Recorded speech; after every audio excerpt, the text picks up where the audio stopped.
What's up, amigos and amigas? Today we are talking about why you should not become a real estate agent. Everybody on social media shows how amazing it is, but I'm going to show you the 5 reasons why you should not become one, because if you are any one of these 5, it may not be the industry for you. Number 1 is if you are somebody that gets stuck in analysis and paralysis. And we're going to use orange because that's my favorite color right now. So analysis, however that is. Right, you want to, if you're coming into real estate, you need to be prepared that you're going to need to jump in the water before you know how to swim. You're not going to know every contract. You're not going to know what to say to people. You literally don't know what you don't know. And the best way of learning in this industry is to do. And so there's so many new agents that I see spending hours and hours learning everything, going to contract trainings, you should be going to scripts and role play, but you're never going to get better if you're not out there talking to people that want to buy and sell. So you're going to need some grit, and you need to realize you're not going to know everything, and that's okay. So the faster you realize, I just need to go out there, mess up, and fail forward, you're going to succeed that much more. And number 2 is shiny object syndrome. Well, here's number 2. Shiny object. Is that how you do a B? Oh, yeah, there you go. Object syndrome. Because guess what? 2 things. 1, you get paid in 60 to 90 day cycles, meaning if you get a client tomorrow, you're probably still not going to get paid for 2 to 3 months. That's number 1. And number 2 is it's going to take you about 1 to 2 years to really even get your business running. Now, can you make $100,000 your first year? 100%. But you're going to have to get out of analysis paralysis, and you're going to need a ton of grit. So when you're thinking about, hey, I want to be an agent, you need to be all in. You cannot be like, you know what, I'm going to go do social media. I'm going to go do drop shipping. I'm going to go do an influencer. You need to get all of these other businesses out of your head and focus on the one thing. Because if you chase 2 rabbits, you won't catch either. So be 100% in, or don't be in at all, because people can feel that, and you'll never get ahead if you're always focused on the next big thing. Real estate's been an industry that's been around for longer than I've been alive. And it works, and it continues to work. So you need to realize this is the best you're going to get if you want to be an agent.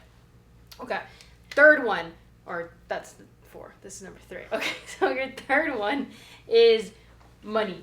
So, and what I mean by money is you cannot be money driven. You can be in the beginning. Obviously, we all get into the industry to make money, and this is a very fruitful business, and it's a very abundant business, and we all have bills and money as a resource.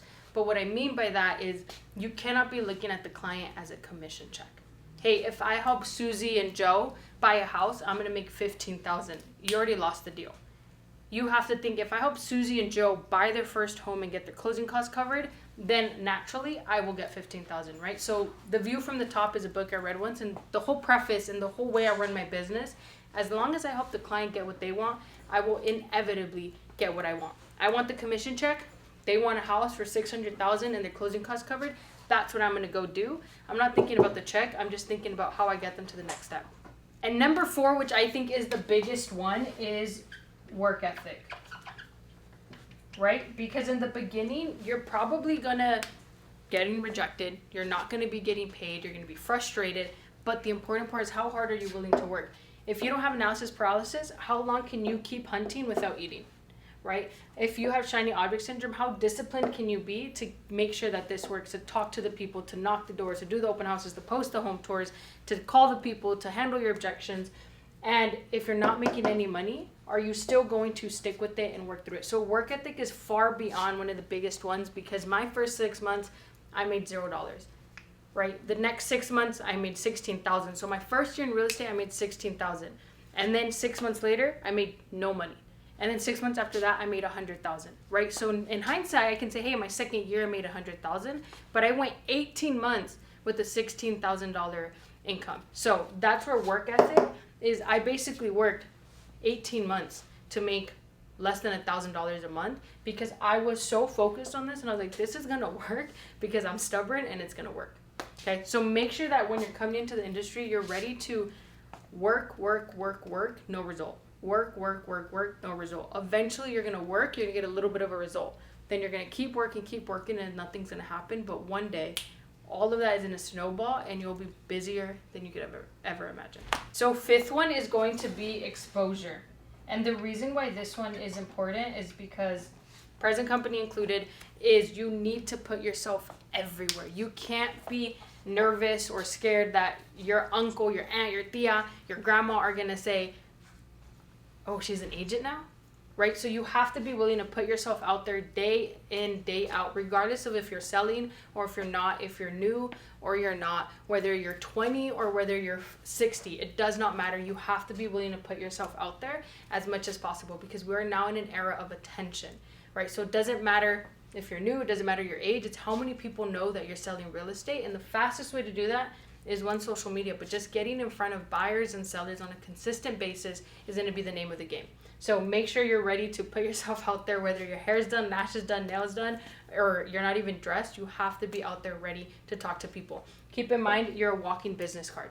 So how you look is a big reflection of how you run your business, right? Yes, do I dress business casual at times? 100%. But when I'm going to go meet a client, I'm dressed up, right? And you want to replicate that as well. So when you're getting the exposure, you want to make sure it's good exposure. I already know what you guys are thinking is, Angelica, well, I'm all of these, or I'm some of them. And that's okay, because when I first started, I was all 5. And I started knocking everyone down. Analysis paralysis, of course you're scared. You're getting into an industry, you're having people ask you these big questions. It's financial for them, it's stressful for you. So yeah, you do get stuck in analysis paralysis, but that's why your team matters. Who's your broker with? Who's your mentor? Who has your back when you run into a situation and you don't know? And something as simple as telling the client, hey, I'm gonna get back to you on that, is gonna take you further than you sitting in a class for 4 hours and learning it, but then when the client asks you in a different way than it was presented in class, you get stuck, right? Second one, shiny object syndrome. 18 months, $16,000. That's literally less than me working at McDonald's. But I said, I can either start over somewhere else, or I could just keep doing the work, and if I do the work that yields the result long enough, I have no alternative but to get the result, right? So just stay focused, realize why you want to do it, far greater than the money. If you were money driven, you would quit, because I can go get money over there. They're going to pay my bills for 6 months. I can go do that. And so you need to realize, why is it that I really want to get into real estate? Do I want to build legacy? Do I want to build something bigger than me? Am I trying to build a multi-million-dollar business? What does it look like once you have the money in your bank account? That's how you handle that, right? What's the deeper reason outside of money? Yes, we all need money. Yes, I wanted to make my first 6 figures. Yes, I wanted to make my first 500,000. That doesn't come from being money driven. That comes from goals, and goals bigger than the dollar sign. Next one is work ethic. I was 20 years old. Of course, I wanted to go out, have drinks with my friends, hang out, go to comedy shows, go do what we do when we're young, right? But I realized, if I just sacrifice that for 2 years, and I stick with it, I will be able to go do that on a Tuesday, on a Monday, for a week. I can go do that in Greece if I wanted to. And so work ethic comes from being able to dismiss everything you feel and still showing up, right? It's discipline. And the last one is exposure. You guys can go down on my Instagram to my very, very first post. I was in my parents' bedroom. I was sharing a room with my little sister, and I still set my phone up, and I literally told myself, my cousins, my high school friends, I was 20 years old, so the only people I had on Instagram were people that personally knew me. And I said, now this girl that you were just hanging out with at Hometown Buffet is now going to say, hey, come by our house with me, when you just saw me at our cousin's baby shower. But I said, this is the fastest way and the easiest way to get in front of hundreds of people. And so I did it. I exposed myself. I put myself out there on social media, and it completely changed my life. I put myself out there on open house signs. I put myself out there on the phones. I was talking to people that were like, get off of my phone, stop calling me. But guess what? It's built me a life far greater than I could have ever imagined. So if you're any of these 5 things and you do not want to work on them, do not become an agent. But if you are any of these 5 things and you understand why you cannot be that, then this might be the industry for you, because you're willing to improve yourself to help your clients. So if you want more videos like this, smash the like button and subscribe, and give me any feedback on what you guys want to continue to see.